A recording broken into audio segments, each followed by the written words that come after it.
ఇప్పుడే కొడకంచికి బయలుదేరినాం. ఈ కమాన్ వచ్చేసి వీరభద్ర స్వామి టెంపుల్, ఫేమస్ టెంపుల్. ఇక్కడ నుంచి వెళ్తే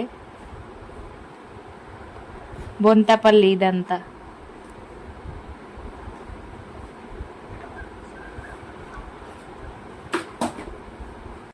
ఇది బొంతపల్లి నుండి జిన్నారం రోడ్. వావ్, ఎంత బాగుంది. పూల చెట్లు ఇక్కడ అంతా చూడండి. ఆరెంజ్ కలర్ పువ్వులు ఎంత బాగున్నాయి. ఎంత బ్యూటిఫుల్గా ఉంది రోడ్డు, పువ్వులు, చెట్లు అంతా. ఇదంతా అడవి ఫ్రెండ్స్, చూడండి. ఇది జిన్నారం ఫ్రెండ్స్. జిన్నారంలో ఎంటర్ అయినాం. ఇదే కొడకంచి వెళ్ళే. ఇదంతా జిన్నారం మండలం.